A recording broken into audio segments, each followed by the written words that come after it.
Es muy fácil ser humilde cuando uno permanece en la presencia de un Dios santo. Muéstrame un tipo orgulloso, te voy a mostrar un tipo inseguro y alguien que no ora realmente. Porque arrodillarse y decir, Señor Jesús, acá estoy en tu presencia, dame, Señor, las multitudes y permite ir a las naciones y que la chiripiorca me agarre, eso no es orar. Orar es dejarse examinar por Él. Lo que más debe aterrarte es que vivas una vida playita, superficial, que diga, a mí me va bien, yo grandes problemas no tengo. Entonces déjame que te diga, dudo que tengas un propósito. Porque Dios no va a procesar a alguien porque sí. Cuando Dios te procesa, te quiere enseñar a administrar sus graneros. Cuando pasas tiempos de escasez, Dios te observa si te sigues alegrando. Si la alegría del hogar no se va, porque resulta que la alegría y la felicidad estaban reguladas por tu presupuesto. Cuando haces que tus hijos estén felices y agradecidos por el poco pan que hay, entonces Dios te observa que has sido fiel por lo poco y dice, este puede administrar graneros. Este está capacitado para una red repleta de peces. Pero Dios te observa. Observa la fidelidad. En la congregación, en la iglesia, te ponen en un sitio a servir que a lo mejor nadie te ve, parece que nadie te da las gracias. Dios observa tu actitud, literalmente se cumples, eres fiel en lo poco, te pone sobre mucho. Pero nunca he visto a nadie que no pueda obedecer, que no pueda servir en lo poco, que se tome un elevador y de la noche a la mañana de repente esté sobre mucho. No va a pasar. No va a pasar, es matemático, es de manual, está escrito. Yo a veces pienso cómo algunas personas salen de algunos ministerios, de algunas iglesias, de algunas compañías, y como salen, yo sé cómo les va a ir. ¿Por qué? Porque lo viví. Y lo peor que me pasaría a mí como papá espiritual es ver que sufran lo mismo que yo sufrí. ¿Quién quiere que sus hijos pasen la misma pobreza que el padre? ¿Quién? Un padre desalmado. Y lo peor que me puede pasar es ver a gente con espíritu de mosquito. Yo sé que ahí no vuelve nadie. Y cuando vuelven chamuscados, quemados. Entonces me dan ganas de decirle, no, vive el propósito, agradece este tiempo. Porque el propósito significa que el Dios de los sueños es más importante que los sueños de Dios. Entonces Dios nos lleva a veces por un embudo, ¿cómo decirlo?, por un valle, para que nos encontremos con Él. Y a partir de que uno tiene relación con Dios, uno es más fácil para luchar con el orgullo, no se te vuelan los pájaros por nada, mantienes la humildad, la sencillez. Yo puedo hacer bromas de mi orgullo, de mis torpezas, porque sé que cada día, aunque me cuesta horrores, estoy creciendo un poquito más conforme a la estatura de la plenitud de Cristo. Me falta, hasta que Cristo venga o hasta que me toque bajar al sepulcro, seguiré creciendo, porque Dios todavía tiene propósito para mi vida. ¿Crees que tienes propósito para Dios? ¿De verdad lo crees? ¿Quién cree que tiene propósito para Dios? ¿Quién cree? ¿De verdad crees que tienes propósito? ¿De verdad lo crees? Dios te va a moldear. Te va a moldear como el alfarero, te va a desarmar, te va a volver a armar, te va a quitar con el cincel, va a cincelar las partes ásperas de tu carácter. Y agradece cuando eso pase. Tiene que pasar. Hay cosas que yo le digo, Señor, ya no quiero volver a pasarla más. Y Dios me dice, sí, regresa otra vez. No has pasado bien la prueba. A veces me siento con el pecho inflado cuando reacciono en el espíritu y no en la carne. Porque la carne no es que se quedó en las aguas del bautisterio y murió para siempre. Eso que dicen, yo ya no tengo más carne. Yo acá no veo ningún espíritu caminando. Todos tienen carne. Algunos más carne que otros, pero carne al fin. De manera que uno tiene que luchar todo el tiempo. Todo el tiempo. Y a veces, ante una misma situación que ya vivía antes, ahora reacciono en el espíritu. Y antes reaccionaba en la carne. Como dije una vez, cuando reaccionas en la carne, hay una satisfacción. Se lo dije. Le dije de todo. ¡Ay! La carne hace qué lindo, pero el espíritu en minutos se te empieza a afligir. El Espíritu Santo se contrista.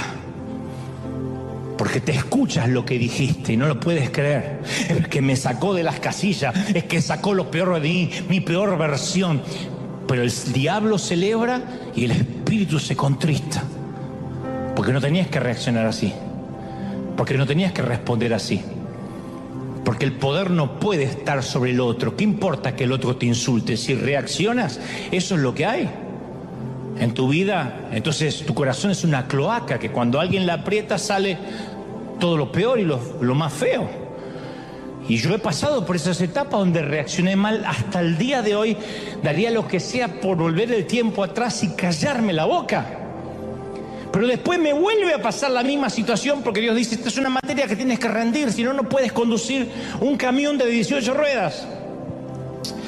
Y entonces ahora tengo ganas otra vez de que la carne se satisfaga y respondo en el espíritu, con autoridad, con sentido común, pero no dejo que la carne tome lugar. ¿Y sabés lo que pasa? La carne se frustra. Ay, me siento un estúpido, tenía que haberle dicho. ¿Por qué no le dije? Pero le tenía que Pero el Espíritu Santo se vivifica y dice, bien hecho, siervo fiel, estás pasando el proceso. Entonces yo he llegado a comprender que los sueños de Dios son mejores que cualquier sueño que nosotros podamos soñar para nosotros mismos. El destino que Dios tiene para nosotros es mucho más grande que cualquier cosa que imaginamos para nosotros. Yo imaginaba que lo más lindo que me podía pasar era ser cantante. Nunca me hubiese soñado que Dios me iba a prestar oídos de millones de gentes para yo transmitir su mensaje. Dios tenía hoy no cambiaría por nada del mundo lo que Él me ha dado por lo que yo quería hacer.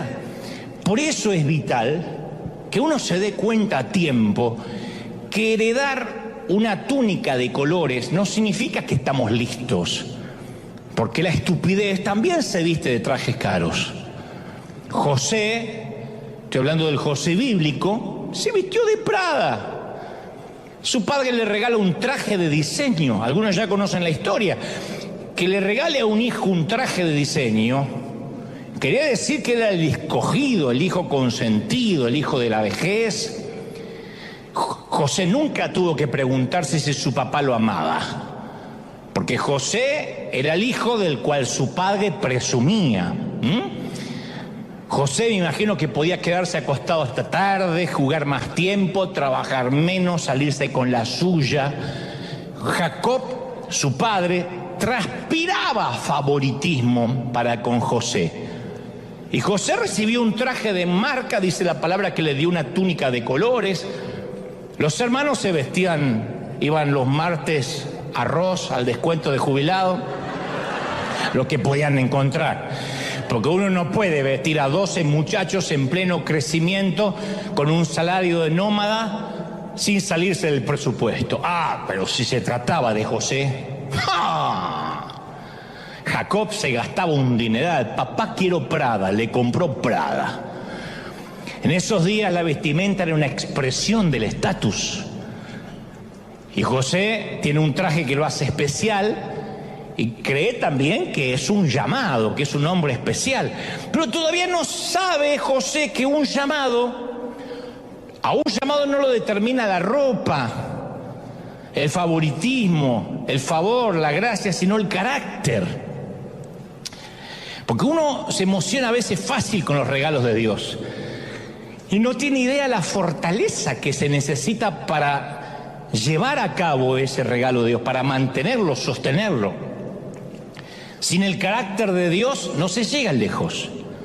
Sin el carácter de Dios no podemos sostener ni disfrutar la bendición. Por eso hay gente que no puede prosperar financieramente, que Dios, lamento si hay alguien que se sienta correspondido, pero que Dios el resto de la vida lo va a tener con lo justo, porque su carácter no está capacitado ni moldeado para administrar una fortuna o más dinero.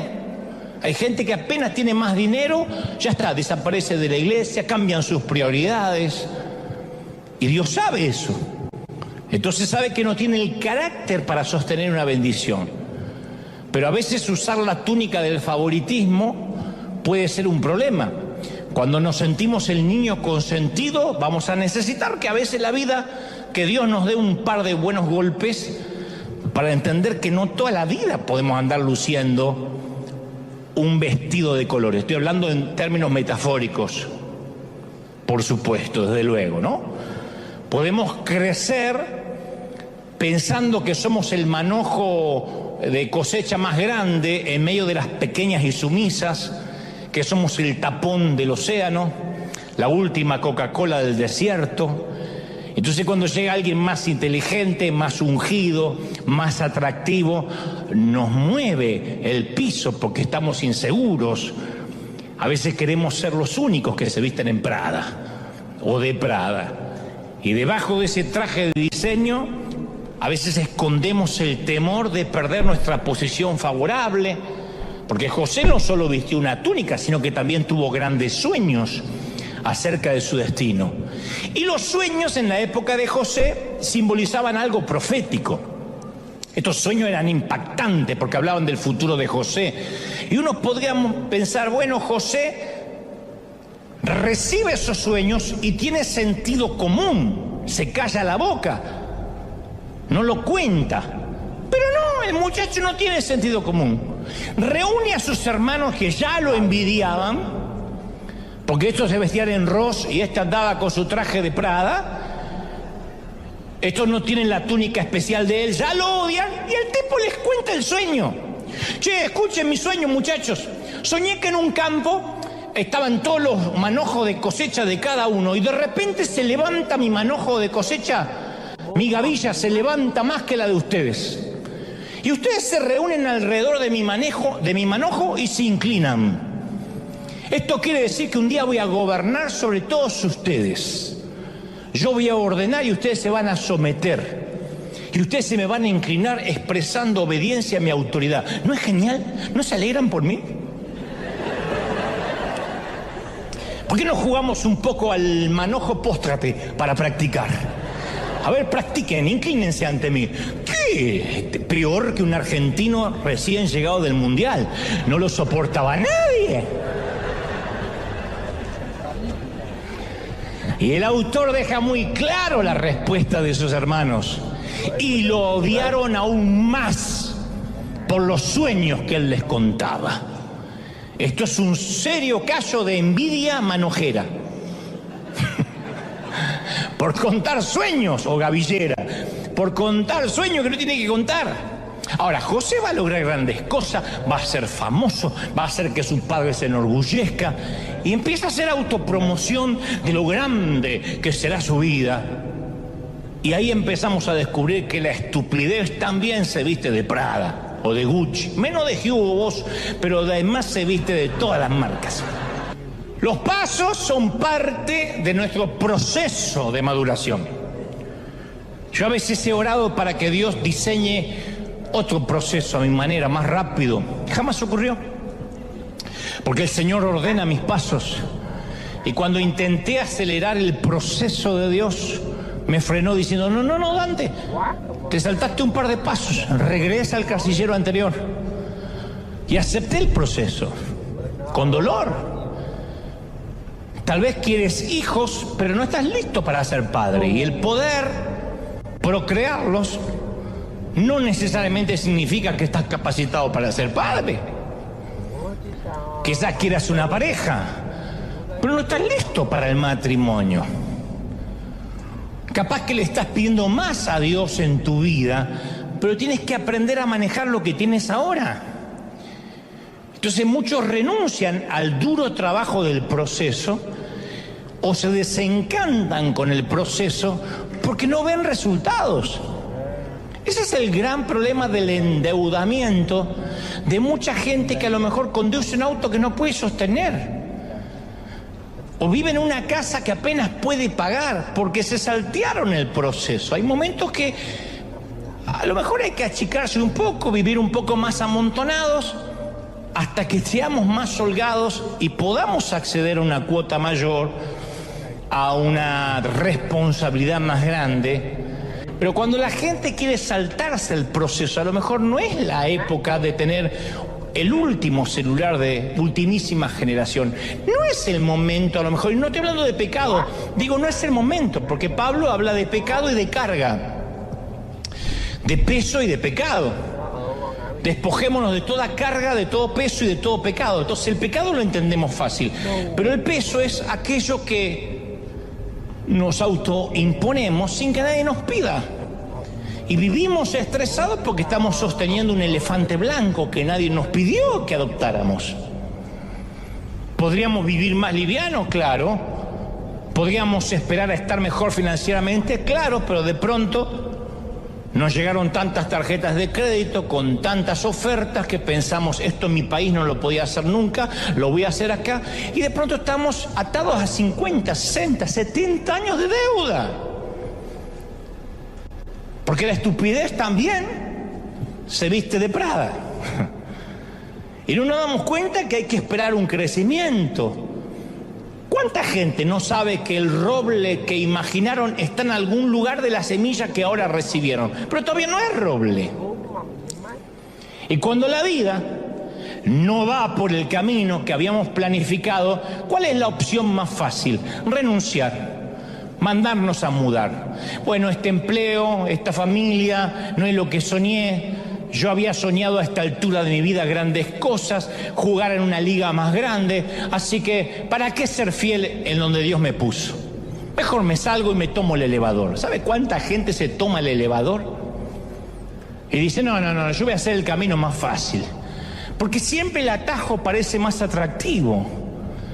Pero cuando uno renuncia al proceso, produce gente que vive en un patrón de renuncia constante, gente que hace una cosa, fracasa, hace otra cosa, fracasa. Busquen a aquellos que intentan tomar un elevador, en 2 o 3 meses no saben más nada de ellos. Dicen que Dios le cambió el llamado, que ahora Dios le cambió la asignación, que es la manera de decir fracasé porque me apuré. El crecimiento ocurre cuando decidimos ser fieles a una situación que no nos gusta, que todavía no comprendemos, pero aquí se demuestra mi fidelidad. El proceso siempre precede, es antes del logro, siempre. Dios no comparte su gloria con nadie. Cuando empezamos a tomar la gloria destinada a Dios y la empezamos a disfrutar, la unción del Espíritu Santo nos deja. Es inmediato, como apagar el interruptor de una luz. Entonces, ¿qué tiene que hacer uno en la vida? Tomar control de la lengua. Decir, no tengo que hablar, que hable mi vida, no que hable yo. Porque si tenemos problemas con el alardeo, con la presunción, tampoco es un problema solo de la boca, de la lengua. Porque a veces parece que estás centrado en la boca, decimos fulanita, menganito es bocón. Pero el problema comienza en el corazón. Jesús dijo eso precisamente en Mateo 12:34, porque de la abundancia del corazón, ¿qué habla? La boca, la jeta. Dice la versión Dante, habla hoy, de la abundancia del corazón habla la jeta. Eso es así. Mateo 15:18 agrega el Señor, pero lo que sale de la boca proviene del corazón, y esto contamina al hombre, no lo que entra. Lo que sale es lo que contamina. La Biblia deja claro que si tenemos problemas con lo que sale de nuestra boca, hay que echarle un vistazo al corazón. Porque lo que haya en nuestro corazón, tarde o temprano termina saliendo por la boca. El orgullo siempre tiene que dar su opinión. Nadie se la pide, pero el orgullo tiene que dar su opinión. El orgullo tiene que decirle a todo quién es él, qué ha hecho, lo que va a hacer. El orgullo nunca puede cerrar la boca, nunca. Y si el orgullo está en nuestro corazón, siempre va a encontrar la manera de salir, siempre. Las veces que yo me metí en problemas siendo más muchacho, es porque hablé, porque metí la pata, porque uno habla. Es muy fácil ser humilde, cuando uno permanece en la presencia de un Dios santo. Muéstrame un tipo orgulloso, te voy a mostrar un tipo inseguro y alguien que no ora realmente. Porque arrodillarse y decir, Señor Jesús, acá estoy en tu presencia, dame, Señor, las multitudes y permite ir a las naciones y que la chiripiorca me agarre, eso no es orar.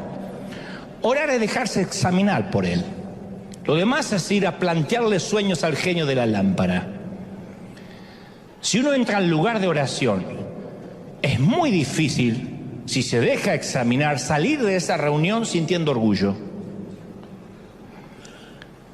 Mi manera para vencer el orgullo de ese muchacho que te hablé, a este hombre que creo que hoy soy, no es que ahora soy más santo, es que aprendí a estar más tiempo con Dios.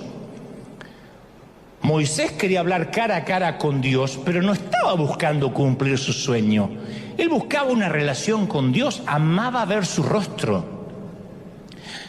Moisés comprendió que era más importante el rostro de Dios que el sueño de Dios para su vida. Ya tenía un sueño Moisés. Era el liberador de Egipto. Sin embargo decía, muéstrame tu rostro. Por eso, si uno no está seguro de su llamado, yo te animo a que busques no el sueño, sino al dador del sueño. Que digas, yo quiero encontrarme con Dios. Cuando uno realmente tiene un encuentro con Dios, se le acaban las boberías, se le acaban las tonterías, porque no me mencionan, porque no me dijeron, pero que yo no figuré, pero debieron haberme dado las gracias al menos, no noté que me aplaudieron. Todo eso desaparece cuando uno está allí chiquitito ante la presencia de Dios. Dios nunca va a hacer algo que vaya contra el sentido común, que nos haga transitar por los rieles de la estupidez. Eso no es fe. Eso no es creerle a Dios y bajarse de la barca. Eso en ocasiones es simplemente no reconocer que a lo mejor este hombre quería dejar la fábrica y no quería trabajar más. A lo mejor quería amanecer todos los lunes a las 11 de la mañana sin que nadie lo molestara. Pero es más lindo, más glamoroso decir, Dios me está pidiendo que deje de trabajar. Ah, sí. Eso es como que Dios te pida, mata a tu suegra. Dios no lo va a pedir, aunque tengas muchas ganas. Y esa es una de las causas que los psicólogos llaman el fenómeno del impostor. Que después tratar de vivir una vida tratando de cubrir la baja estima, la inseguridad. En el caso de este muchacho, no quería hacer algo diferente a lo que ya venía haciendo. Él quería su foto en primera plana. A ese síndrome se le llama querer ser cabeza de ratón en lugar de cola de león. Hay gente que prefiere ser el jugador número 10, tener en la camiseta el número 10 en el Deportivo Barrial, antes que estar en el banco de suplente del Paris Saint-Germain. Hay jugadores que dicen, me llamaron de Europa. ¿Y dónde vas? Al Barça. Messi tuvo que estar tiempo en el banco. Ronaldo tuvo que estar tiempo, para los que conocen de fútbol, algunos están diciendo que yo miro béisbol. Bueno, son jugadores de fútbol.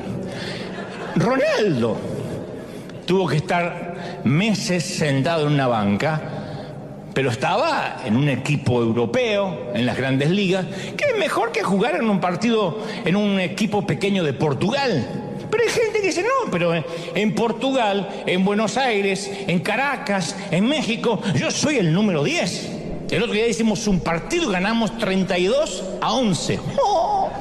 ¿Viste esos partidos de solteros contra casados que ves 22 gordos corriendo que te da una lástima? El gordo hace así, mete la pelota y el arquero, como ya está cansado, dice, más sí, la próxima la atajo. Pero hay gente que dice, eso me gusta. Antes que jugar en las grandes ligas, Dios nos libre de ese estrechamiento neurótico de los vanidosos. Pero todos enfrentamos ese desafío, todos, Y nuestro Padre también nos da regalo a través de nuestro crecimiento. Pero José comete un gran error. Encuentra su identidad en el regalo que lo identificaba como el hijo favorito, en lugar de la relación con su padre que debió haber tenido, que lo hacía ser el hijo favorito. A veces el regalo es lo que nos empieza a dar identidad. Y como resultado uno termina perdiendo ese regalo. A veces uno puede cometer el error de quedar atrapado en el regalo que Dios nos ha dado. Entonces, si estoy sirviendo a Dios, me siento que Dios me ama. Por alguna razón me toca estar sentado y recibiendo, siento que ya la gracia y el favor se me fue.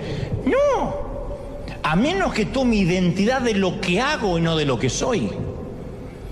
Es espantoso ver gente que a veces se va de una congregación a otra porque allá le van a dar un puesto o le van a dar algo para hacer. Y yo no digo que esté mal el deseo de servir, lo que digo es que cuando la motivación es tomar identidad de lo que hago, en lugar de la relación con mi Padre, entonces voy a terminar perdiendo el regalo. Porque uno puede asignarse identidad en el ministerio, en el servicio, en lugar de asignarse la identidad en el Dios al que decimos servir. ¿Me siguen, sí o no? Me miran con la carita así medio extraña, yo no sé si me están siguiendo. Cuando uno toma identidad de lo que hace, corre el riesgo de perder el regalo. Entonces quiero aclarar algo importante. El padre le dio el regalo a José, no fue su padre el que se lo quitó. José perdió su túnica por sus propias acciones. Él la perdió porque estaba orgulloso de lo que representaba. Cuando Dios nos da regalos, Él nunca nos lo quita. La Biblia dice que irrevocables son los llamados de Dios. Irrevocable es el llamado y el don de Dios. Dios no te quita el don, lo cual no significa que vas a ser salvo, pero no te quita el don. Yo conocí una profeta que se fue de la iglesia y se hizo bruja. Y el mismo don que tenía para profetizar ahora era la bruja. Pero eso no significa que tenga a Cristo en su corazón. Posiblemente si yo no me toca el día de mañana predicar, pueda tener la misma verborragia para hacer otra cosa, pero eso no significa de que voy a quedar mudo tan solo porque me vaya de la iglesia.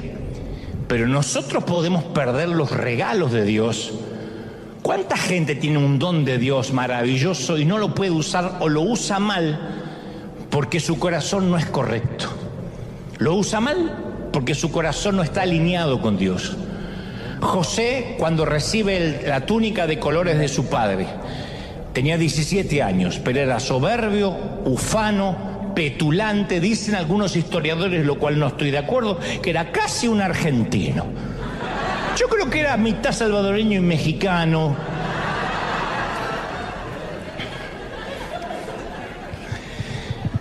La Biblia dice que, ¿cómo sé esto? Porque la Biblia dice que José apacentaba el rebaño con sus hermanos y traía un mal reporte de los hermanos.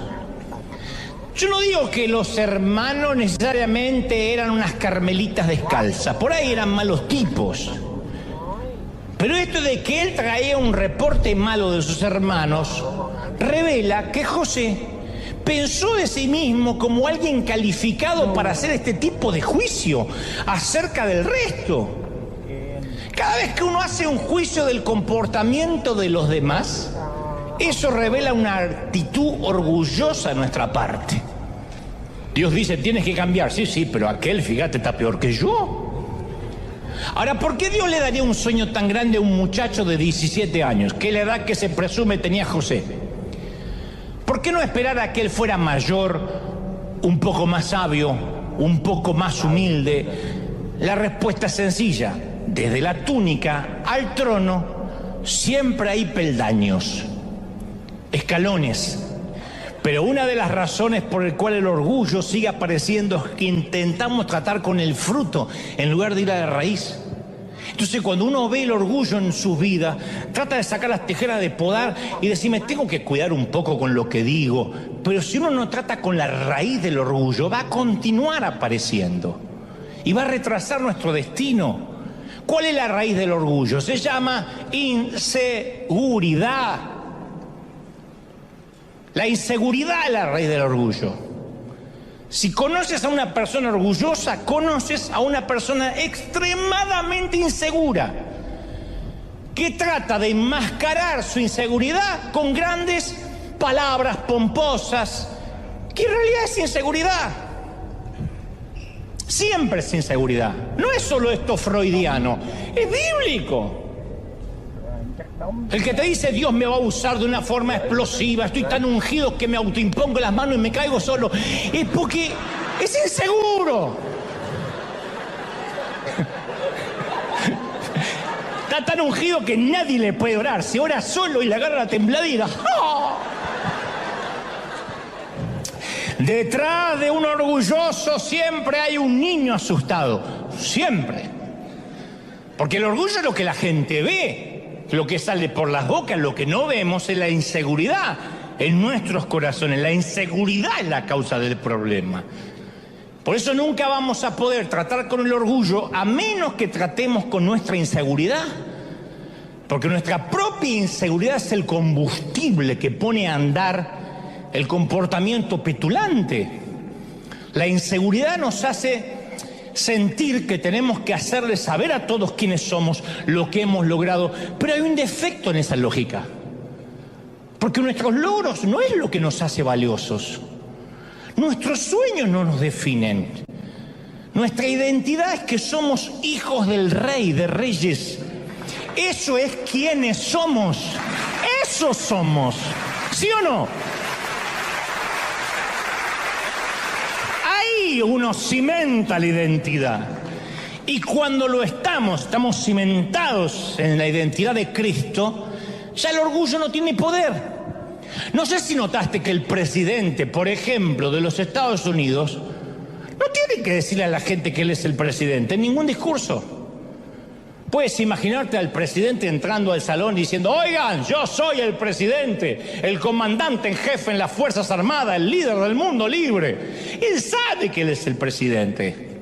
No necesita decírselo a nadie. Jesús tampoco tuvo que decirle a nadie quién era él.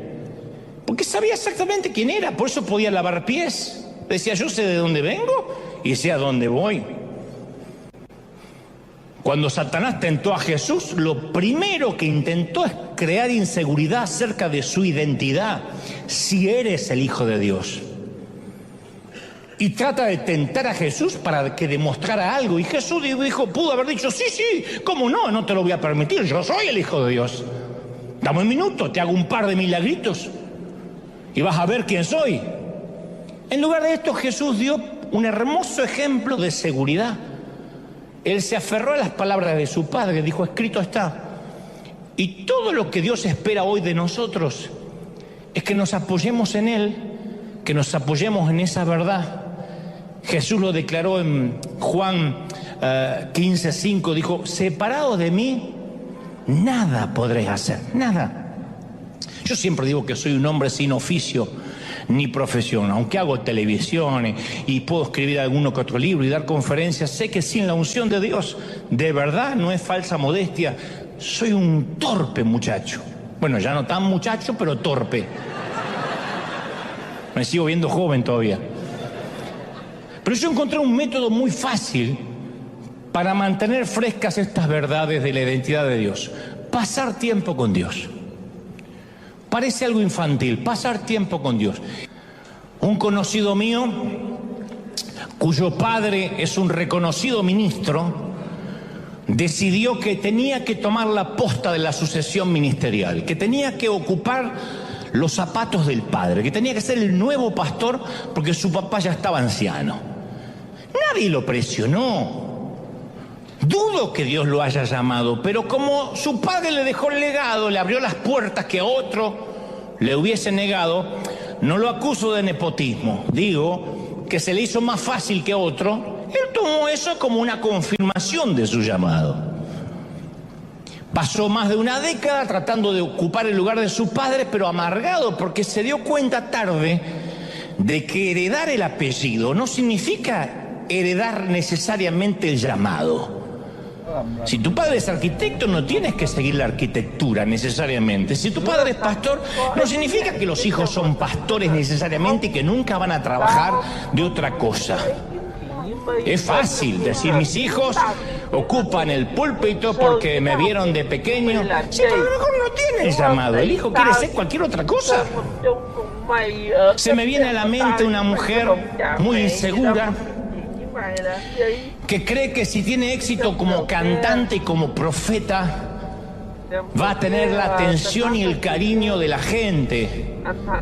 Y se aferra a ese sueño, aunque hay una evidencia abrumadora que no nació para cantar. Es como la novia de Shrek, canta y explotan los pájaros. No.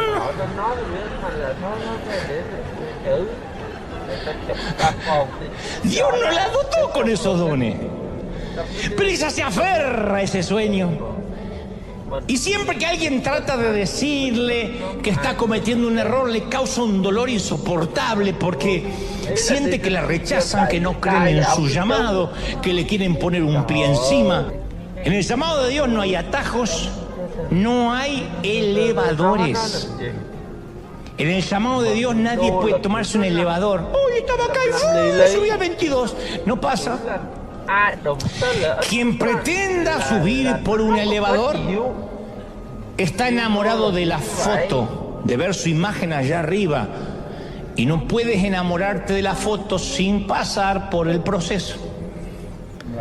Dios sabe que una bendición demasiado pronto y sin proceso nunca es bendición. Una bendición que llega demasiado pronto nunca es bendición. Vayan a buscar la historia de los ganadores de la lotería. Especialmente si esos ganadores de la lotería no tenían donde caerse muertos antes de sacarse el gran billete. O los boxeadores que de una pelea a la otra se hacen multimillonarios. O futbolistas que firman un contrato astronómico, soberbio y sideral de la noche a la mañana y terminan con vidas disipadas, con vidas perdidas, porque no tenían el carácter para administrar, para sostener la bendición. Y la vida de José es una historia de buenas y de malas noticias. Es el consentido de papi, eso es muy bueno. Sus hermanos lo odian a muerte, eso es muy malo. Su papi le regala una hermosa túnica Prada, eso es muy bueno. Sus hermanos lo hacen trizas a la túnica, la cubren de sangre, simulan su muerte, lo venden como esclavo en un Egipto lejano, eso es muy malo. José se asegura un empleo equivalente a Silicon Valley en el Egipto con Potifar, un jefe rico, un magnate. Le cae muy bien a Potifar. Así que se le concede mucho poder, le da un ascenso, trabaja en la oficina principal, termina haciéndose cargo de todo, es un gran empresario, aparece en la portada de Forbes. Además de todo eso, José es un hombre asombrosamente bien parecido a Tom Cruise, pero más alto, más guapo y argentino. Tiene todo. Todo esto es muy bueno. La esposa de Potifar está de acuerdo que es muy guapo. Trata de seducirlo, eso es muy malo. José se resiste, eso es muy bueno. La mujer despechada se enfurece, le miente a su esposo, hace que José vaya a dar con sus huesos a la cárcel. Como en Egipto no hay una buena regulación contra el acoso sexual, José está atrapado, muy malo. En la prisión conoce al mayordomo del faraón, interpreta su sueño, predice que el mayordomo lo van a dejar a salir en libertad condicional y se quedan de acuerdo que cuando éste salga en libertad condicional va a conseguir la libertad de José. Pero el mayordomo se olvida de José y él languidece en prisión. Muy malo. Y uno se pregunta, ¿cómo termina esta historia? Lo que importa en las historias de buenas y malas noticias es cómo termina la última parte. Si termina con malas noticias, todo lo que haya pasado fue una falsa esperanza. Si la historia termina con buenas noticias, la historia entera queda redimida. No importa lo que haya pasado. Entonces hay una gran diferencia entre la fe y la necedad. A veces sabemos, estamos conscientes que estamos haciendo una estupidez, pero la disfrazamos con Dios me dijo, con Dios me llamó. Y eso es porque nos miramos al espejo de tanto en tanto y vemos un hermoso traje y pensamos que ya estamos listos para cumplir el sueño. Y nos olvidamos que la estupidez también viste de Prada. Que la estupidez llega a los 40, a los 50, a los 60, a los 80. La estupidez no tiene límites y tampoco respeta edades. y mucho menos niveles académicos. El Señor no envió a José a que fuera vendido como esclavo e incluso que fuera a prisión porque sí. Él estaba con él. Continuamente en las Escrituras, si ustedes leen la historia, van a decir, y Dios estaba con José. José estaba saturado de significado y de propósito. Una y otra vez dice, y Dios estaba con José en la cárcel, en la casa de Potifar, en el pozo, en la cisterna. José tuvo que aprender a vivir sin la túnica. Cuando entendió lo que era vivir sin la túnica, recién pudo cumplir su sueño, alcanzar la profecía y llegar al trono. Terminó siendo gobernador de Egipto, el segundo hombre más rico y más poderoso del mundo, y probablemente tenía en su closet cientos de túnicas Prada. Cuando ya fue poderoso, Dios le restituyó lo que había perdido al 100%. ¿Cuándo? Cuando José recuperó algo mucho más importante que la ropa, que una túnica. Cuando recuperó la relación con su padre. Durante años no supo nada de su papá terrenal. Ni siquiera estaba seguro que vivía. Pero después que José se dejó procesar, restauró su relación con su padre y recuperó lo perdido. Entonces hoy quiero que agradezcamos por la temporada que nos toca vivir sin la túnica de colores. Porque significa que Dios tiene un propósito. Quiero que te lo grabes. Si las cosas se están poniendo feas, es porque Dios tiene un propósito. ¿Cuántos de los que somos papás quisiéramos evitarle dolor a nuestros hijos o no? ¿Quién no le daría por las noches una inyección de experiencia para que nunca le rompan el corazón a nuestra niña? Para que nunca nuestro hijo lo despidan del empleo, para que nunca tenga una mala nota. Por eso hay padres que cuando vienen con una mala nota del colegio quieren ir y quemar el colegio con los profesores adentro, porque mi nene no se lo merece. Pero tiene que golpearse en la vida. ¿O no nos golpeamos nosotros en la vida? ¿O cómo llegaste hasta aquí? ¿Quién de nosotros salió de una cajita de cristal? ¿Quién vivió en una burbuja? Yo pasé años predicando en pequeños campamentos donde me ponían en el peor horario. Estaban todos los muchachos así. Yo decía, ya termino. Habían jugado la pelota, piscina todo el día y me ponían a última hora a predicarles. Hacía programas de radio que escuchaban tres ancianas. Que como no podían orinar bien, ponían la radio. Yo no entendía que mientras que yo trataba de edificar un ministerio, Dios estaba tratando de edificar a un hombre. Hoy, años después, por ejemplo, en River tenemos un orden, una excelencia, todo está cuidado, el servicio es detallado, minuto a minuto.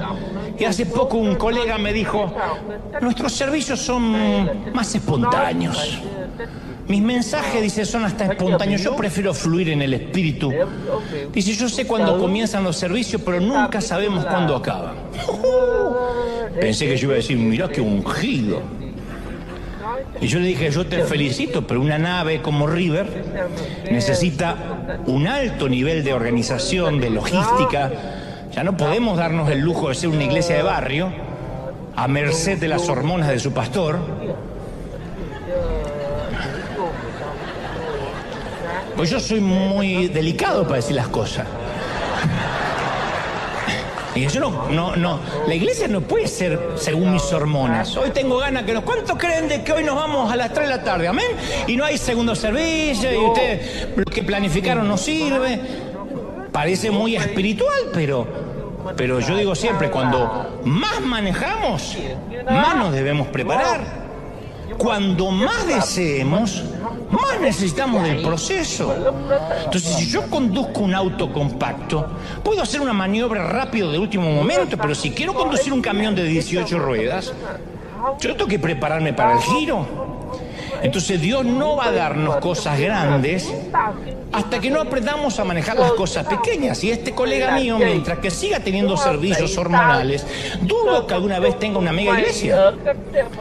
Porque Dios no le va a decir, bueno, pero cuando tengas miles seguramente vas a respetar los horarios.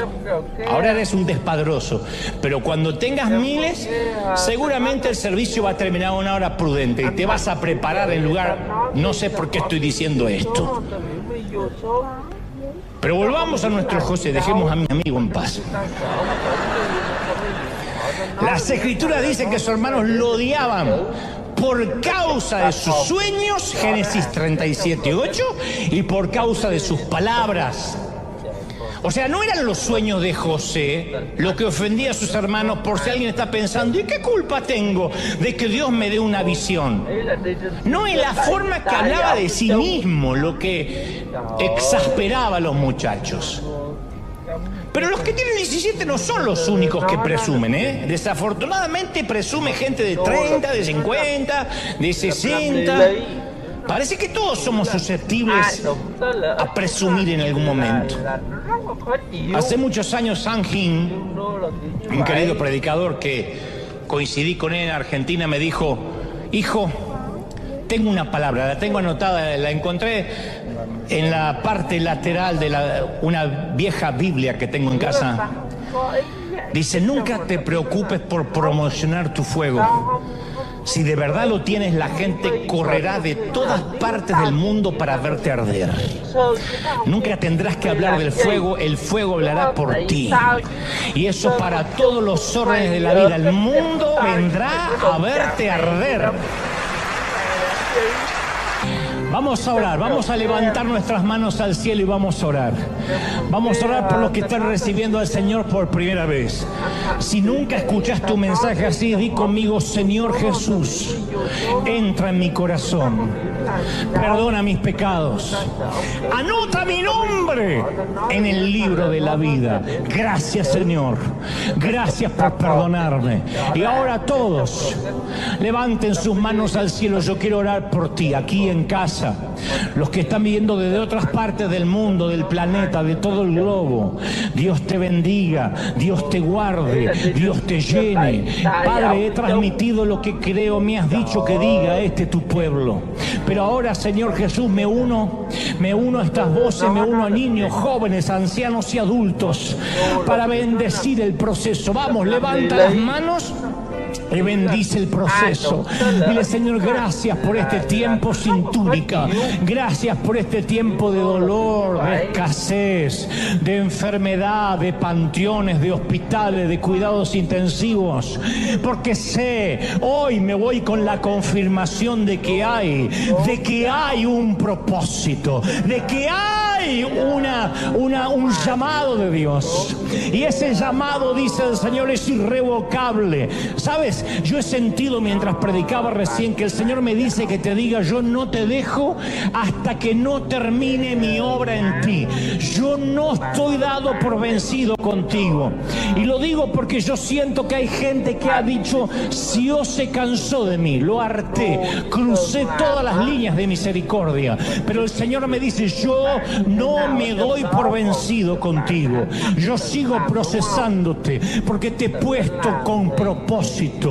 Y como a José, yo te voy a poner en sitios donde yo he soñado para ti, donde he determinado que te llevaré, donde mi gloria abrirá caminos, donde los cielos se abrirán delante tuyo, donde toques, pises, camines. Ahí estará mi bendición. Pero aquí viene el tiempo del proceso, y el proceso está en ti, porque yo trabajo con tu carácter, trabajo con tu temperamento, dice el Espíritu. Padre, gracias por esta tarde, por esta mañana, tarde o noche, en cualquier parte del mundo.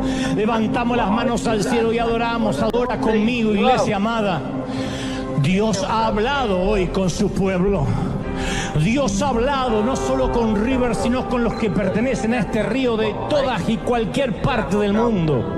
Amados consiervos pastores, Amados líderes, como los ama el Señor ahí en cualquier parte del mundo, bendigo a aquellos que están luchando con una congregación pequeña, han soportado divisiones.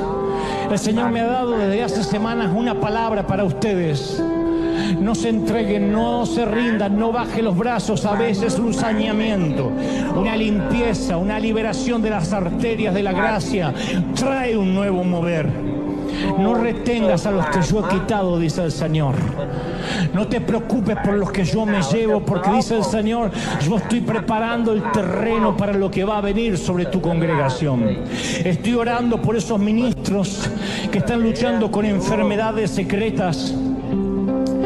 Están penando para poder pagar sus gastos privados. Y hay alguien especial que dice, no puedo ni decirle a la congregación, no sé qué van a pensar. Yo voy a sustentarte, dice el Señor. Pero estoy preparándote porque muchos de mis hijos, muchos de mis siervos los he perdido. Han perdido la sensibilidad conmigo, dice el Señor, a causa de que les di prosperidad. A causa de que sus cuentas bancarias se llenaron. Perdieron la sensibilidad, perdieron la dirección, dejaron de buscarme. Pero yo estoy contigo, empeñado en darte propósito, y tendrás lo que tendrás para administrar, porque yo no te dejo, dice el Señor, y te quiero en mi presencia todos los días. Vamos, levanta las manos, adora. Padre, he hablado lo que me has dicho a este tu pueblo, a este tu ejército, a estos obreros de primera línea. Gracias por esta mañana. Mayo, mes de bendición. Vamos, levanta las manos y declara que mayo se abren los cielos para ti, se abren los cielos para tu familia. Te bendice el Señor, te bendice en todas las cosas. Mayo de gloria, mayo de bendición, mayo de cielos abiertos. Padre, lo creo, lo declaro, lo confieso. Te damos gracias. Seamos bendecidos en el cuerpo, en el alma y en el espíritu. Amén y amén. Gloria al Señor. ¡Aleluya! Que Dios te bendiga, José. Hasta el domingo que viene. Bendecido. Chau.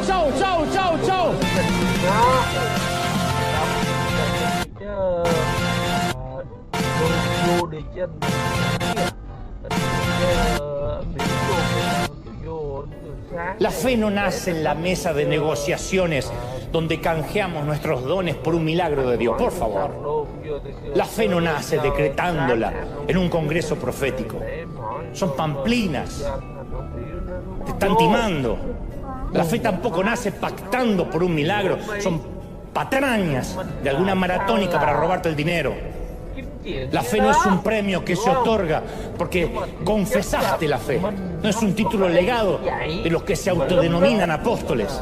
La fe es una zambullida desesperada desde el bote de los esfuerzos, creyendo que Dios nos va a sacar del agua. Alguien tiene que creerlo, ¿sí o no? ¡Lleva! Y en la carta a los Efesios, Pablo escribe sobre esta clase de fe. Porque por gracia sois salvos mediante la fe. Y no es por ustedes, es donde Dios. No es por obras para que nadie pueda jactarse. Así que esto se trata de oír la voz y dar el paso. Como Pedro estamos conscientes de dos hechos: que nosotros nos hundimos y él se mantiene a flote. Es lo único que vamos a saber. Es la única información que necesitas. Tú dices, pero el cáncer sigue, pero el Señor se mantiene a flote. Pero mi tormenta económica cada vez es peor, pero Dios está a flote. Tu problema sería que dijeras, vi a Dios y también se estaba hundiendo, pobrecito. Pero mientras que Él esté a flote, hay que tratar de sobrevivir, mantenernos mirándolo. Abandonar el Titanic de nuestro fariseísmo y nos paramos firmes en el sendero sólido de la gracia de Dios. Y sorprendentemente vamos a caminar sobre el agua. Y cuando la gente nos pregunte cómo podemos mantenernos firmes en tiempos de enfermedad y de crisis y en tiempos de problemas familiares, no nos jactemos, no fanfarroñemos. Hay que señalar sin vacilación a aquel que lo ha hecho posible. Hay que decir, es que yo fijé los ojos en él.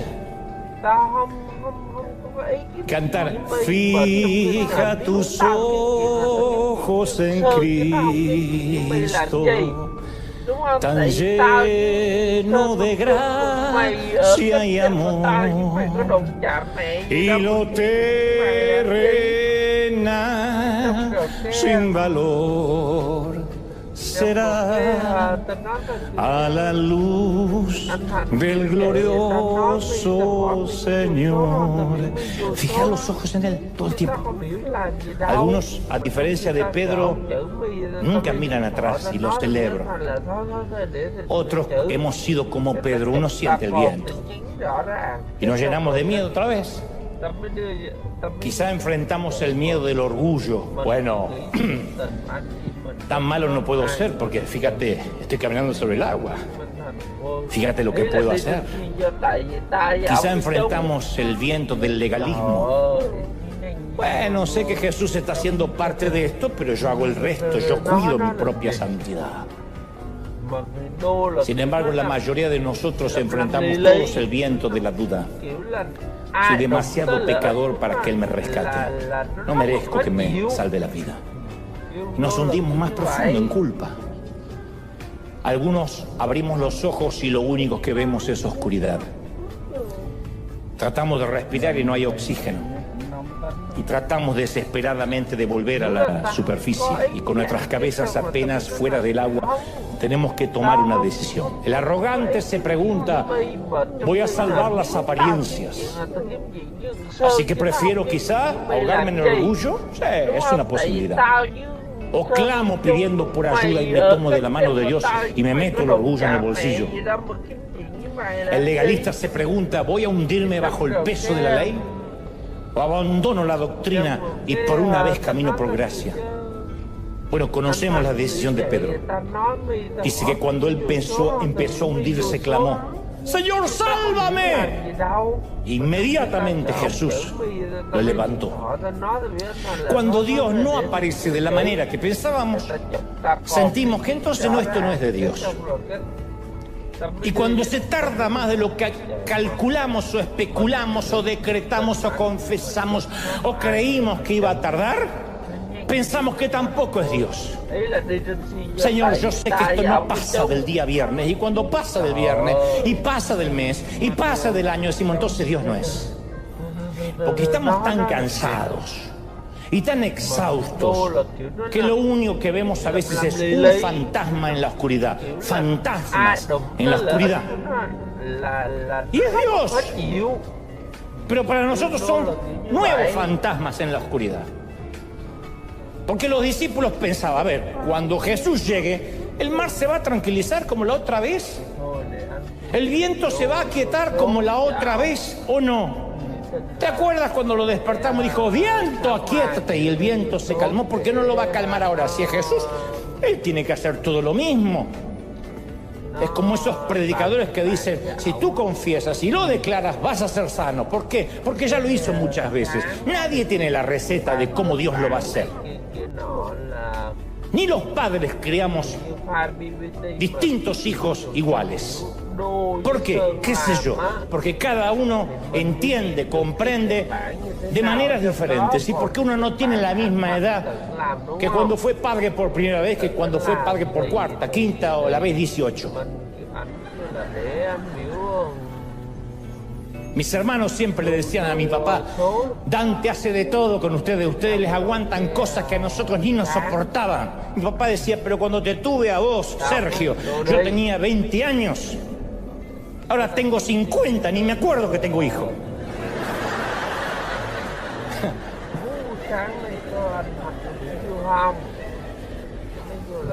Y el primero uno lo quiere quedar perfecto y le quiere dar todo y leerle cuentos y que vaya. Y después del quinto se vaya. Ahí tenés el iPad, fíjate ahí. Mamá, ¿qué significa googlear? Googlear. Busca en Google, ¿qué me preguntás? Y bueno, y cuando pensamos, cuando Jesús llegue, el médico va a decir que el cáncer desapareció.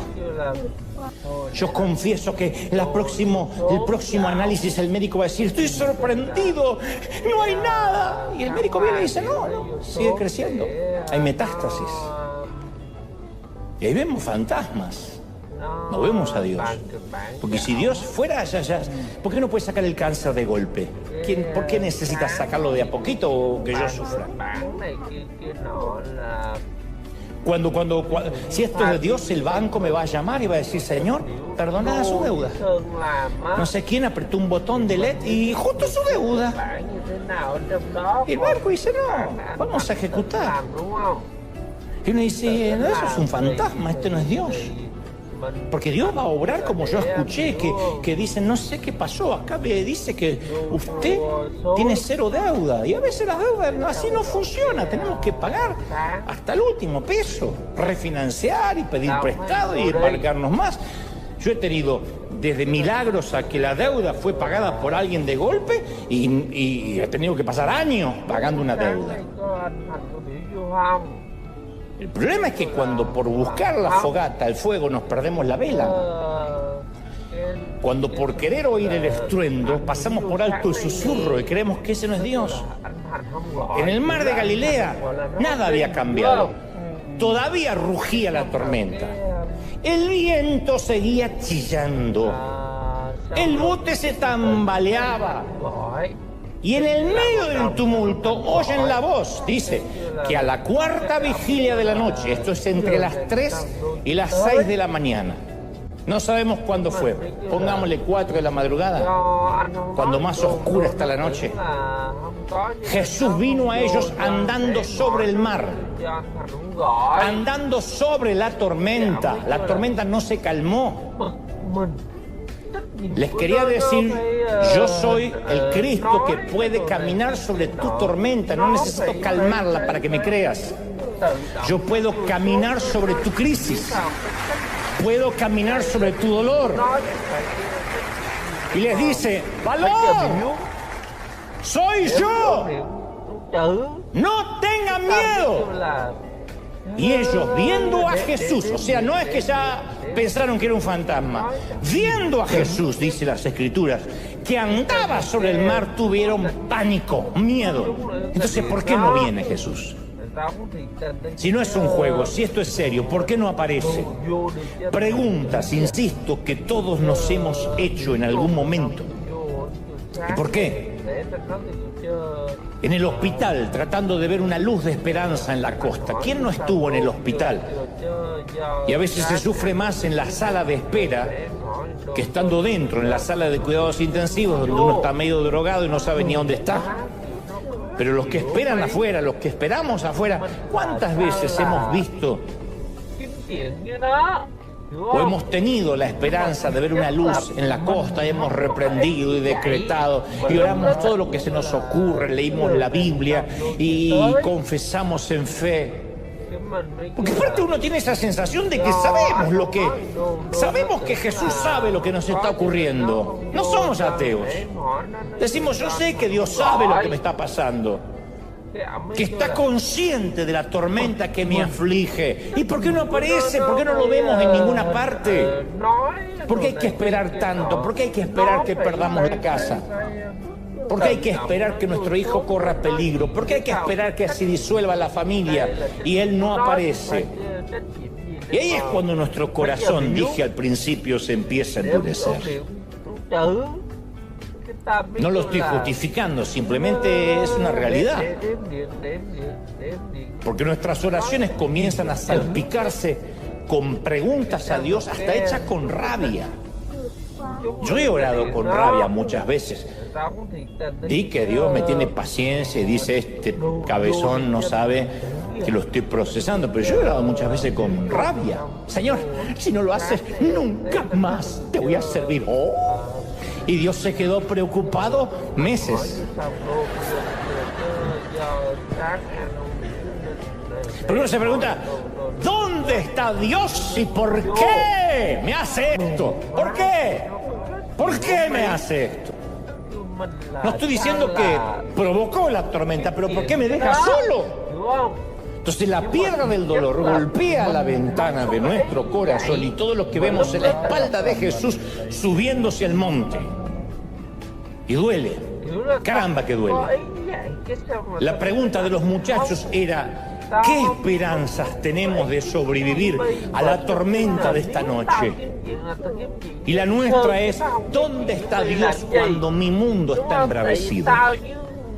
¿Dónde está Dios cuando el enemigo parece demasiado grande, la tarea demasiado pesada, el futuro demasiado incierto y las respuestas demasiado pocas? ¿Dónde está? Y esto es lo que quiero compartirte, que quiero que jamás te olvides. Lo explicaré en un momento, pero quiero que no te olvides de este axioma, de este proverbio, de este tótem. Jesús sabe cómo te sientes. Lo diré otra vez. Jesús sabe cómo te sientes.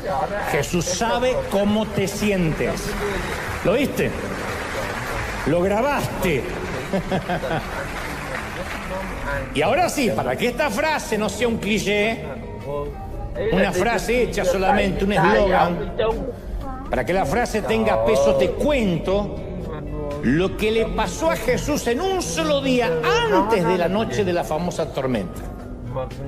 Vamos a retrotraernos en el tiempo un poquito, como hacen las series de Netflix o las películas que de pronto hacemos un flashback y volvemos hacia atrás el mismo día de la tormenta, pero temprano, cuando comenzó el día, para que pensemos y entendamos a priori por qué Jesús se fue a la montaña y los dejó solos. Yo he aprendido que a menudo la fe es la hija del miedo. Yo lo he aprendido así. Nunca me lo enseñaron, lo aprendí a los golpes. La fe es la hija del miedo. Pedro, por ejemplo, sabía lo que esa clase de tormenta podían hacer. Era pescador, más que cualquier otro. Era un viejo lobo de mar. Y había oído historias, había visto los naufragios. Conocía las viudas de los pescadores. No hay una sola semana en que no había un funeral en las costas de Galilea por algún barco que se dio vuelta o naufragó. Y él sabía que la tormenta podía matar. Y quería escapar de ella desde las 6 de la tarde. Había querido salir desde ese bote durante toda la tarde y noche. Durante 9 horas. Había sujetado la vela, luchado con los remos, mirando el horizonte en busca de alguna esperanza y nada. Estaba empapado hasta el alma y cansado hasta el último hueso. ¿Estuviste ahí? Yo sí. No en el bote, pero sí empapado y cansado hasta el último hueso. Cada fuero más íntimo de mí algún día no pudo más. Cada átomo de mi ser estaba agotado. Así que si ahora vemos a Pedro en esta escena y lo vemos a los ojos, vamos a ver la cara del miedo. Pero este miedo nacería, de este miedo iba a nacer un acto de fe, que es lo que siempre pasa. Porque, insisto, la fe suele ser la hija del miedo. Lo que intento decir es que si Pedro hubiese visto a Jesús caminando sobre aguas tranquilas, en una noche serena de calma de primavera, jamás le habría pedido caminar hacia él. No. Y nosotros tampoco. Si yo hubiera nacido en una casa de padres ricos, jamás habría rentado un solo estadio por fe. Nunca habría emprendido un acto de fe, nunca. Uno piensa al revés, que si hay mucho dinero en el banco uno hace grandes cosas, no. Uno se queda en la zona segura y no hace nada. Muchos de ustedes no estarían en este país si las cosas hubiesen salido muy bien o como esperaban en vuestros países. Me consta que algunos cruzaron la frontera desesperados para tratar de darle un poco de dignidad a su familia, y algunos solos vinieron aquí a pelearse palmo a palmo con la vida, en una vida que es mucho más difícil que en nuestros países, especialmente cuando no hay legalidad, para poder mandar una remesa y poner un poquito de pan en la mesa para sus hijos. Para eso se necesita miedo, miedo a no morirse de hambre. Para eso se necesita miedo, temor de no quedarse en la pobreza. Y el miedo produce la fe. De eso estamos hechos los que hemos tenido miedo. Y entre otras cosas, jamás habría predicado un solo mensaje si no hubiese tenido pánico de hablar la primera vez. Jesús sabe cómo te sientes. Jesús sabe cómo te sientes. Cuando estás harto, cuando dices, ya ni quiero servir a Dios, pero no por Dios, sino porque la gente me tiene harto. Jesús sabe lo que es te arte la gente. Ay, Jesús a María. No, Jesús también se hartaba. Porque había gente como nosotros, pesada, neurótica, loca.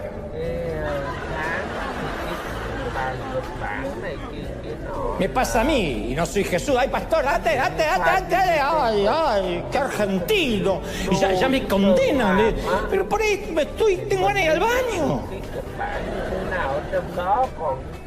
Es que yo vine de lejos. Te dice así. Es que yo vengo de Texas. Y bueno, y te felicito, mija.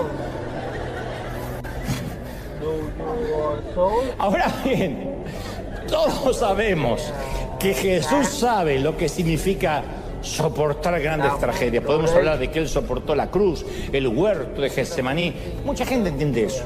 Pero por alguna razón nos cuesta creer que Jesús también sabe lo que es lidiar con el estrés, con el surmenage, con los días difíciles. Él también sabe. Quizás esa sea la razón por lo que este día, el día completo y la tormenta está registrado en los 4 evangelios, en todos. Ninguna otra cosa aparte de la crucifixión lo cuentan los escritores de los evangelios. Ni el bautismo de Jesús aparece en todos los evangelios, ni su tentación, ni siquiera su nacimiento en detalle. Pero los 4 escriben sobre este día. Es como si Mateo, Marcos, Lucas y Juan supieran que algún día nos vamos a preguntar si Él nos entiende. Y ellos proclaman en grandes letras, Jesús sabe cómo te sientes. Jesús sabe lo que es el estrés diario. No es que Jesús está en el nivel guerras, en el nivel conflictos de Medio Oriente, y lidiar con hijos y con nietos y con un esposo que no se baña no es algo que Él haya dejado de contemplar. Yo recuerdo que cuando yo era chiquito, muy chiquitito, yo veía a mi papá como un gigante. Mi papá nunca fue un tipo alto, pero como yo era chiquito, para mí era un gigante que podía alcanzar sin esfuerzo todos los frascos de mermelada y de dulce y todas las galletas que estaban en lo alto de la alacena. Él no tenía que buscar un banquito ni poner su vida en riesgo como hacía yo para alcanzar las galletas. Y yo solía pensar, qué fácil debe ser la vida allá arriba. Él no sabe lo que es vivir acá abajo. Esa es una frase que jamás podremos decirle nunca a Dios, nunca. El escritor de los Hebreos 4:15 dice, porque no tenemos un sumo sacerdote que no puede compadecerse de nuestras debilidades, sino que Él fue probado y tentado en todo, según nuestra semejanza, pero sin pecado. Él pasó por todo, por todo, por todo. O sea, nos quitó el derecho a decir, qué fácil debe ser Dios la vida allá arriba, ¿verdad? Porque tú no sabes lo que es vivir acá abajo. Sí, Él sabe lo que es vivir acá abajo.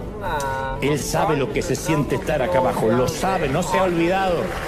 Intercede por nosotros. Entonces, Él vivió las tensiones de todas las formas, sin excepciones. Por eso simpatiza y empatiza con todo lo que sentimos. Porque un político se pone un casco e inaugura una fábrica. Un cristiano lleva una bolsa de comida al indigente. Un general del ejército, una noche, se sienta a comer con los soldados rasos como si fuese un recluta más. Porque los 3 están intentando comunicar, me identifico con ustedes, puedo entenderte, puedo ser como tú. Ergo, hay un problema. Los empleados de la fábrica saben que el político se va a quitar el casco apenas se vayan los fotógrafos y la prensa. El indigente sabe que el cristiano va a dejar la bolsa de comida, va a decir Dios te bendiga y se va a ir a su casa, donde lo espera un hogar con una cena caliente. Y los soldados están conscientes que por cada comida que el general se sirve en el comedor de los soldados, tienen manjares en el cuartel de los oficiales. La participación del político, del cristiano y el general son parciales. Es parcial esa participación. La participación de Jesús en nuestra vida es completa. El escritor de la carta a los Hebreos afirma con claridad que Jesús compartió completamente nuestra experiencia. Yo sé que cuando predico de ver a Jesús con ojos nuevos, hay muchos evangélicos que me detestan visceralmente, lo sé, me lo hacen saber, me mandan sus felicitaciones. Me llegaron.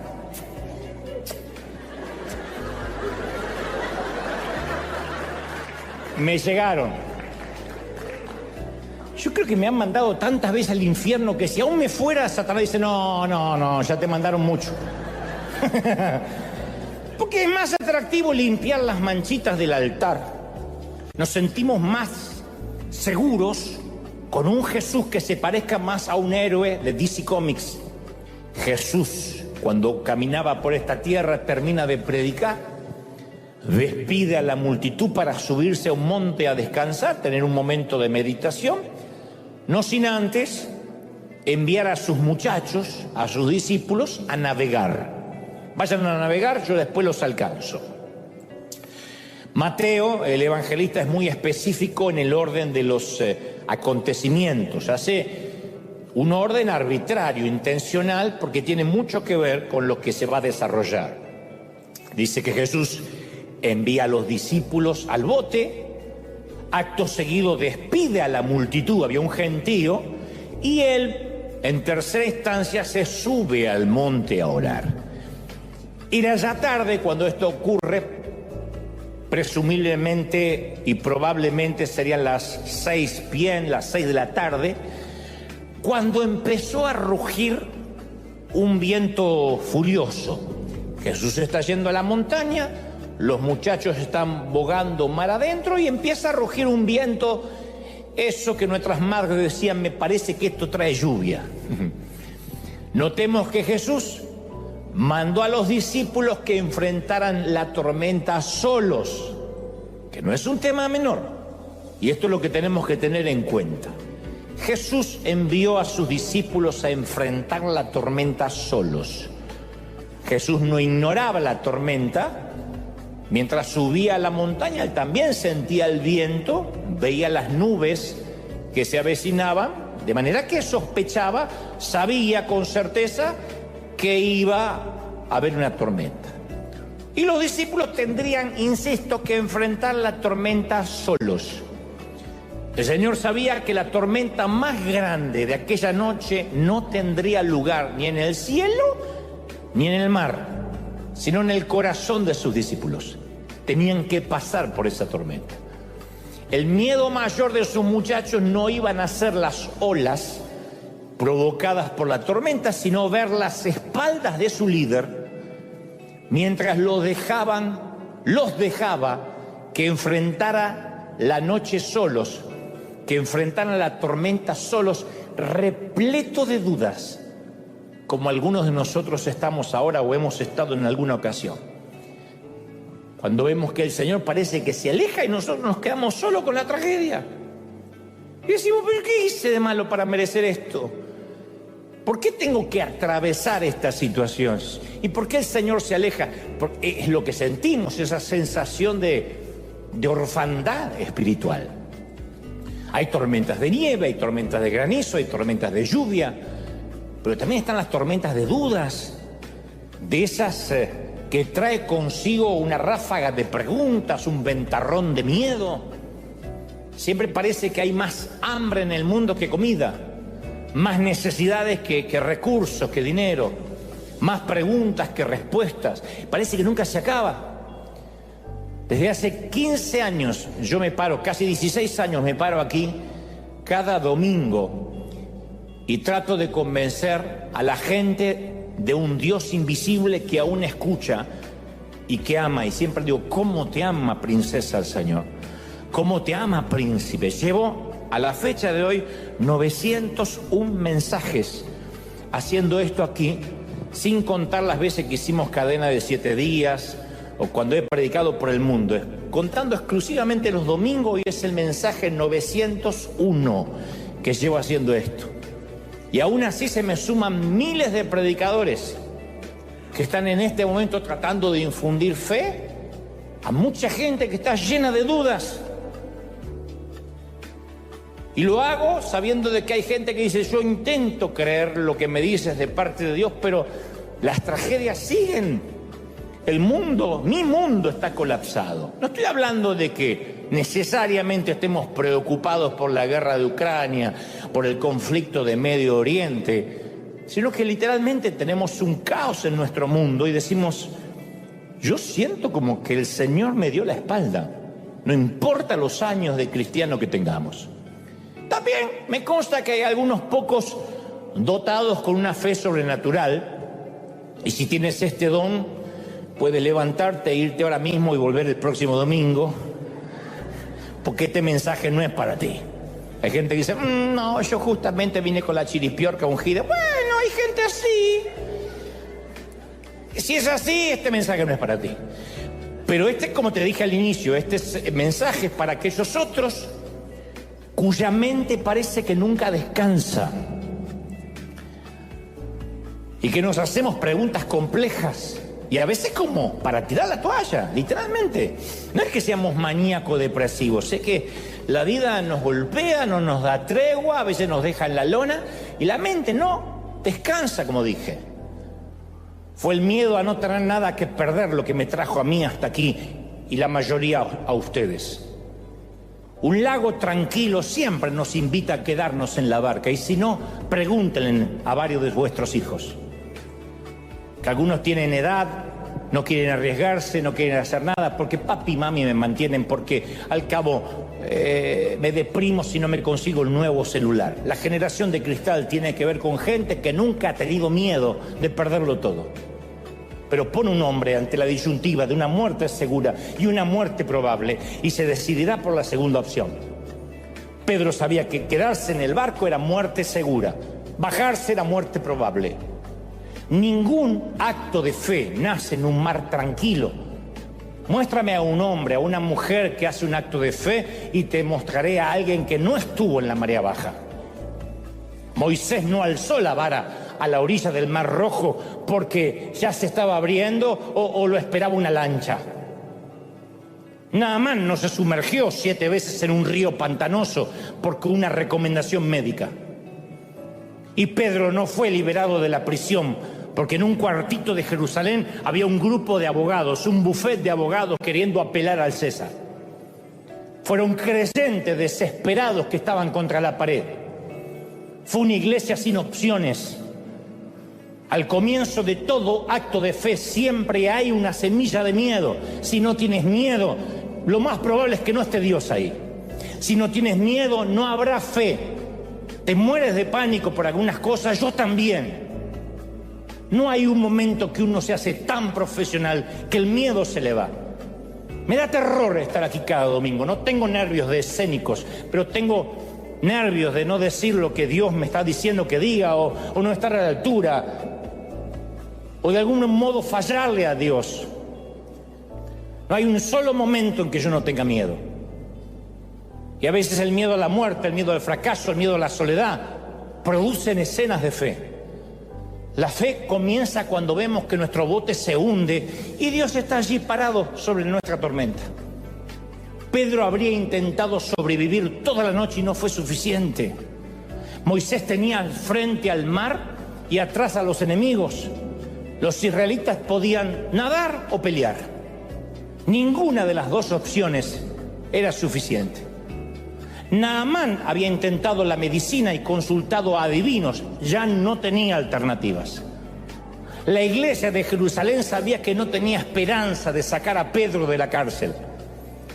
No necesitaban fuerza, necesitaban un milagro.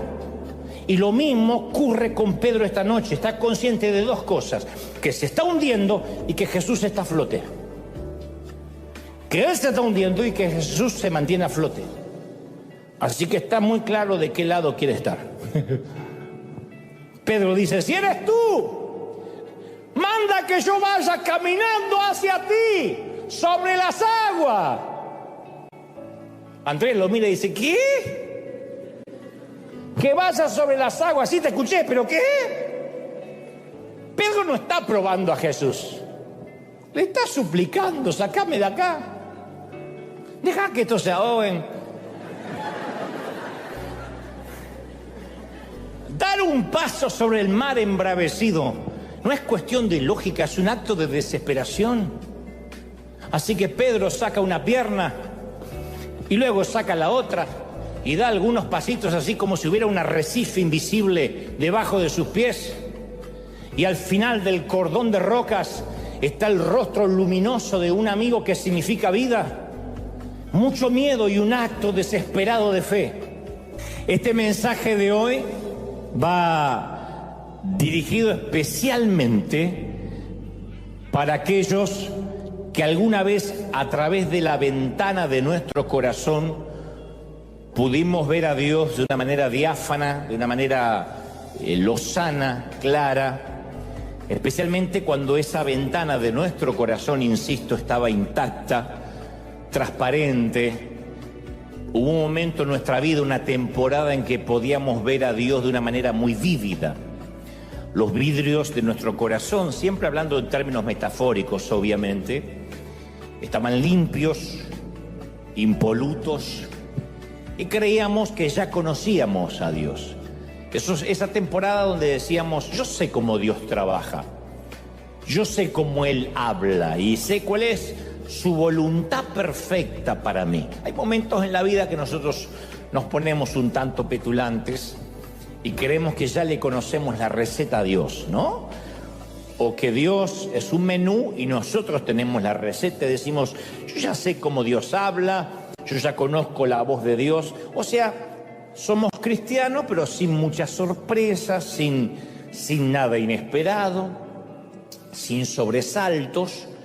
Sabíamos que Dios tiene una voluntad perfecta para nosotros y siempre, insisto, nos parecía que sabíamos bien cuál era y nunca nos movíamos de ese centro.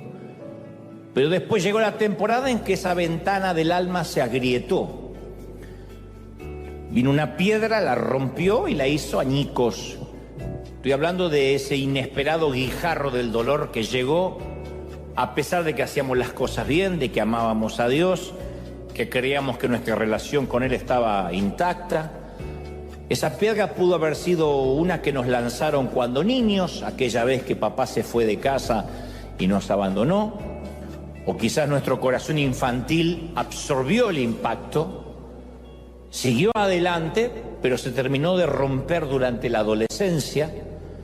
Durante la adolescencia hicimos catarsis de todo lo que nos había pasado durante la niñez y pasamos una temporada de rebeldía que no se terminó con la adolescencia, que perdura hasta hoy, porque hay dolor por algo que nos sucedió de manera imprevista. O tal vez cuando la ventana de nuestro corazón se hizo trizas, ya éramos adultos y llegó en forma de una llamada telefónica, a veces de la estación de policía, del hospital, un diagnóstico médico, un mensaje de texto, una carta certificada con los papeles de la corte, lo que sea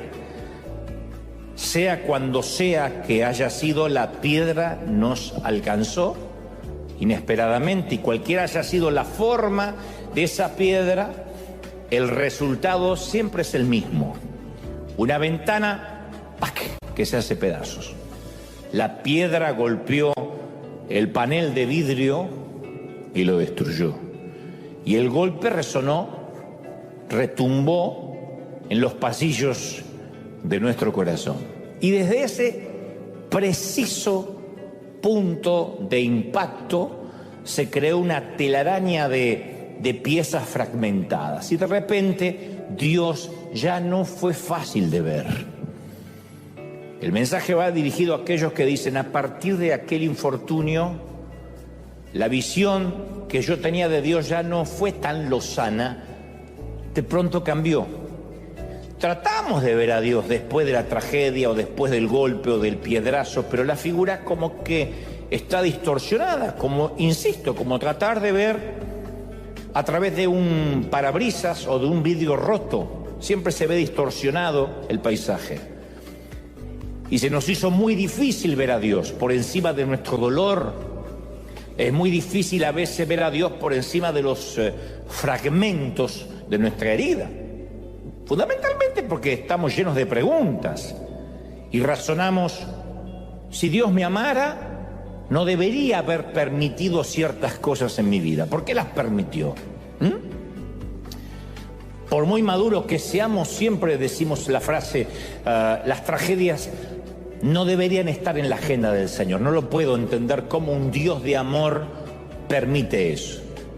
Estoy hablando de divorcios, de cáncer, de enfermedad, y ni hablar de abusos infantiles que los sufren niños de familias cristianas. Y uno se pregunta, ¿y por qué? Y desde el momento que esa piedra golpea, el vidrio se transforma en un punto de referencia para nosotros. Y tenemos preguntas como se hicieron los discípulos durante aquella tempestad que se desató de repente, porque apenas Jesús se separa de ellos, se meten en la barca, en el botecito, y la tormenta empieza.